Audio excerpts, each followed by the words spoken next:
नमस्ते दोस्तों, स्वागत है आपका हमारे इस चैनल पे। तो इस वीडियो में हम क्लास 9 के एक्सरसाइज 8.2 का क्वेश्चन नंबर 3 को सॉल्व करेंगे। तो इस सवाल में क्या बोला जा रहा है कि ये जो ए बी सी डी एक आयत है जिसमें पी क्यू आर एस क्रमशः भुजाओं ए बी सी डी और डी ए के मध्य बिंदु है। दर्शाइए कि चतुर्भुज पी क्यू आर एस एक समचतुर्भुज है। तो ये एक आयत है, ए बी सी डी एक आयत को ले लिए। अब इसका जो यहाँ पे मध्य बिंदु, जैसे कि डी सी का मध्य बिंदु यहाँ पे हुआ, सी बी का मध्य बिंदु यहाँ पे हुआ और ए बी का मध्य बिंदु यहाँ पे हुआ, ए डी का मध्य बिंदु यहाँ पे हुआ। इन सबको आपस में मिला देंगे। ठीक है, ठीक है, इन सभी मध्य बिंदु को आपस में मिला दिए। ठीक, अब यहाँ पे क्या बोल रहा है कि इसका पी क्यू आर एस क्रमशः, यानी कि ए बी का बीच में क्या हो गया, P हो गया, इसका नाम क्या हो गया, Q हो गया, इसका नाम R और इसका नाम S। यहाँ तक क्लियर हो गया आप लोगों को। अब क्या बोल रहा है कि ये जो मध्य बिंदु है इस पर से जो ये SPQR हुआ, तो यहाँ पर ये जो PQRS है ये एक समचतुर्भुज है। इस चीज़ को प्रूफ करना है। तो चलिए इस सवाल को हम लोग यहाँ पे फटाक से बनाते हैं। ठीक है, तो जो चीज़ हमें दिया रहता है उस चीज़ को यहाँ पर पहले लिखते हैं। ठीक है, तो इसमें हम लोग क्या क्या दिया गया है, ये जो ए बी सी डी एक आयत है जिसमें पी क्यू आर एस क्रमशः भुजाओं ए बी सी डी और डी ए के मध्य बिंदु है। तो यहाँ तक इसको हूबहू उतार देंगे। ठीक है, उसको उतार लेते हैं। तो जो चीज़ दिया गया है उस चीज़ को हम लोग यहाँ पे लिख लिए। अब जो चीज़ सिद्ध करना है उसे भी लिखेंगे। ठीक है, तो सिद्ध करना है, हमें सिद्ध क्या करना है कि ये जो चतुर्भुज पी क्यू आर एस है ये एक समचतुर्भुज है। ये चीज़ सिद्ध करना है। तो समचतुर्भुज है, इसको हमें समचतुर्भुज सिद्ध करना है। तो इसके लिए हम लोग इस जो चित्र है, ये जो चित्र है इसमें हम लोग कुछ रचना करेंगे। रचना जैसे इस ए को सी से मिलाएंगे, यानी कि ए सी का एक विकर्ण खींचेंगे। तो यहाँ पे हम लोग रचना में लिखेंगे बी को डी से मिलाया। यहाँ तक क्लियर। यहाँ पे बी को डी से मिलाएं। ठीक है, हम ए सी को बोल दिए, वो गलती से बोल दिए। ये बी को डी से मिलाएंगे, क्यों? क्योंकि हमें इन दोनों त्रिभुज को हम लोग यहाँ पे काम आएगा इसलिए। ठीक है, तो यहाँ पे जब हम लोग ये रचना किए तो अब यहाँ पे उपपत्ति लिखते हैं। ठीक, तो यहाँ पे हम लोग त्रिभुज ए बी डी को लेते हैं। ठीक है, तो ये जो ए बी डी है इसको हम लोग ले रहे हैं। तो क्या हम लोग, तो जैसा कि हम लोग जानते हैं कि ये जो मध्य बिंदु से जो भुजा बनता है वो विकर्ण के समांतर होता है और विकर्ण से आधा होता है। यानी कि ये जो एस पी है ये बी डी विकर्ण से समांतर है और बी डी विकर्ण से आधा है। यानी कि अगर ये बी डी विकर्ण 4 सेंटीमीटर का है तो ये 2 सेंटीमीटर का होगा। ठीक है, यहाँ तक क्लियर। तो इस चीज़ को हम लोग यहाँ पे लिखेंगे कि ये जो P है ये ए बी का मध्य बिंदु है, मध्य बिंदु है। और क्या, तो ये जो S है ये ए डी का मध्य बिंदु है, मध्य बिंदु है। यहाँ तक क्लियर। जब ये P ए बी का मध्य बिंदु है और S ए डी का मध्य बिंदु है तब ये जो एस पी है ये समांतर हो जाएगा बी डी से। देखिए ये जो एस पी है ये समांतर हो जाएगा बी डी से, तथा ये जो एस पी है ये बराबर हो जाएगा 1/2 बी डी से। यहाँ तक क्लियर। ये ऐसा क्यों होगा, तो मध्य बिंदु प्रमेय से, मध्य बिंदु प्रमेय से हम लोग इसको समीकरण 1 मान लेते हैं। यहाँ तक क्लियर। इसको हम लोग समीकरण 1 मान लिए। अब हम लोग पुनः चित्र से लेंगे, पुनः चित्र से। तो शुरू में हम लोग ए बी डी को लिए थे, अब क्या लेंगे, तो बी सी डी को लेंगे। ठीक है, तो यहाँ पे हम लोग त्रिभुज बी सी डी में तो जिस तरीके से ये जो एस पी है ये बी डी से समांतर है और बी डी के आधा है, उसी तरीके से ये भी, क्योंकि ये भी तो मध्य बिंदु से बना है। ठीक, तो ये भी क्या हो जाएगा, ये जैसे कि ये जो आर क्यू है ये बी डी विकर्ण से समांतर हो जाएगा और बी डी विकर्ण के आधा हो जाएगा। तो यहाँ पे हम लोग लिखेंगे कि ये जो क्यू है ये बी सी का मध्य बिंदु है, मध्य बिंदु है।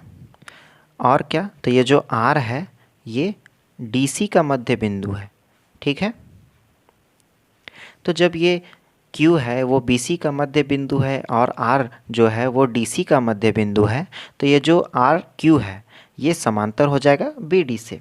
तो यहाँ पे लिखते हैं कि QR समांतर हो जाएगा किससे, तो BD से, तथा ये जो QR है ये बराबर हो जाएगा 1/2 BD से। कैसे, तो सेम टू सेम मध्य बिंदु प्रमेय से, मध्य बिंदु प्रमेय से। इसको हम लोग समीकरण 2 मान लेते हैं। ठीक, यहाँ तक क्लियर। अब जब समीकरण 1 और समीकरण 2 हम लोग ले लिए हैं, अब हम लोग यहाँ पे फिर से एक रचना करेंगे। ठीक, पहली रचना क्या किए थे कि ये जो बी डी है विकर्ण इसको मिलाएं। अब दूसरा रचना क्या करेंगे कि ये जो ए है इसको सी से मिलाएंगे और ए सी विकर्ण बनाएंगे। तो यहाँ पे लिखते हैं, रचना जब दूसरा बार कर रहे हैं हम लोग, तो ए को सी से मिलाया। यहाँ तक क्लियर। अब इसको ए से सी तक मिला लेते हैं। यहाँ पे ए से सी को मिला दिए। अब जिस तरीके से ये जो पी क्यू है ये भी तो मध्य बिंदु से ही भुजा बना है, तो ये भी तो ए सी के बराबर होगा। सेम टू सेम ये जो एस आर है ये भी तो ए सी के बराबर होगा, समांतर होगा। तो यहाँ पे हम लोग लिखते हैं कि पुनः चित्र से अभी हम लोग कौन सा त्रिभुज लेंगे, तो ए बी सी त्रिभुज लेंगे। तो यहाँ पे लिखते हैं त्रिभुज ए बी सी में, इसमें ये जो P है ये ए बी का मध्य बिंदु है। यहाँ पे लिखते हैं कि P ए बी का मध्य बिंदु है। ठीक, इसी तरीके से ये जो Q है ये बी सी का मध्य बिंदु है। भैया बराबर का साइन मतलब जो ऊपर में है वही चीज़ नीचे। ठीक, तो यहाँ तक क्लियर। जब ये P Q ए बी का और बी सी का मध्य बिंदु है तब तो पी क्यू समांतर हो जाएगा ए सी से, तथा पी क्यू बराबर हो जाएगा 1/2 ए सी से। यहाँ तक क्लियर। ये जो पी क्यू है ये समांतर हो जाएगा ए सी से और ये जो पी क्यू है ये आधा हो जाएगा ए सी का। ठीक, ये कैसे, तो ये भी मध्य बिंदु प्रमेय से, मध्य बिंदु प्रमेय से। और इसको हम लोग समीकरण 3 मान लेते हैं। ठीक, समीकरण 1, समीकरण 2 व समीकरण 3 हमें मिल गया। अब हम लोग यहाँ पे लिखेंगे पुनः चित्र से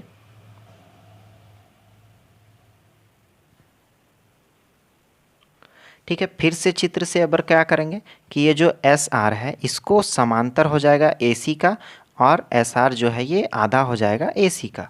तो यहाँ पे हम लोग लिखते हैं कि ये जो एस है ये ए डी का मध्य बिंदु है।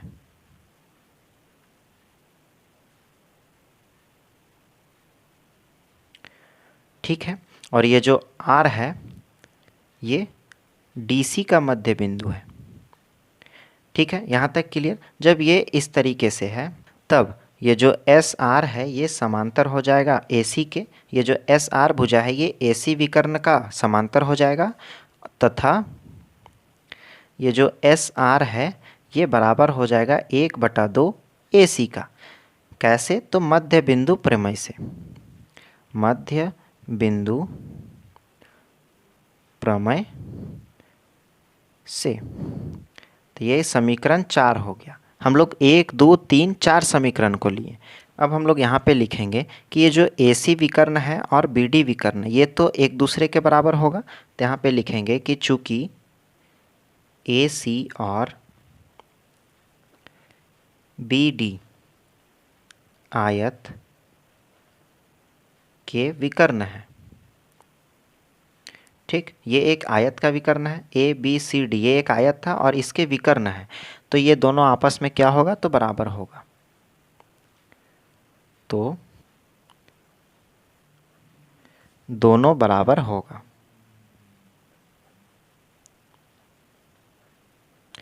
यहाँ तक क्लियर? ये दोनों बराबर होगा तो ए सी बराबर हो जाएगा बी डी। ये जो ए सी विकर्ण है ये बी डी विकर्ण से बराबर हो गया। ये चीज़ हम लोग यहाँ पे लिखें।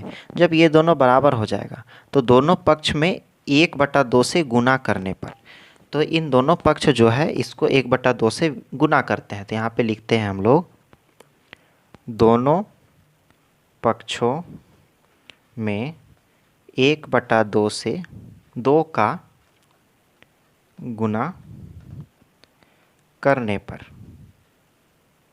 ठीक है, इन दोनों पक्षों में क्या करेंगे, तो 1/2 से गुना कर देंगे। तो जब 1/2 से गुना करेंगे तो 1/2 AC हो जाएगा बराबर में 1/2 BD हो जाएगा। यहाँ तक क्लियर? अब जो हम लोग 4 समीकरण जो बनाए, ठीक, तो इन चारों समीकरण में हम लोग थोड़ा सा ध्यान देंगे। तो ये जो AC है तो यहाँ पे SR बराबर 1/2 AC हुआ। ठीक, तो इसमें 1/2 AC जो है इसको हटा देंगे। क्यों? तो यहाँ पे दोनों में हम लोग 1/2 AC आया, इसमें कॉमन है, इसमें कॉमन है।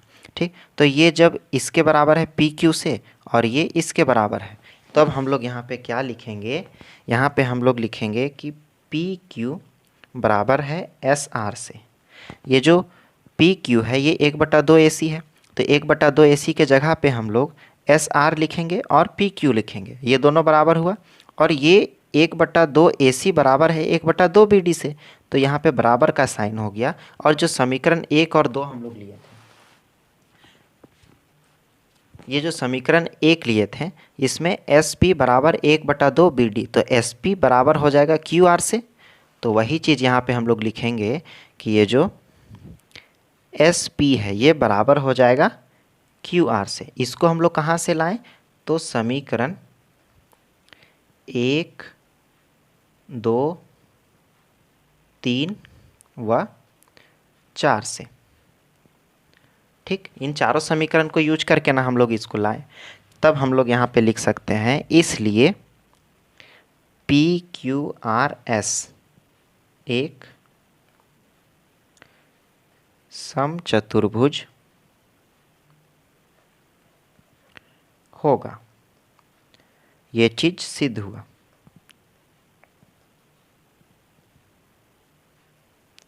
आप लोग इसको नोट डाउन कर लीजिए।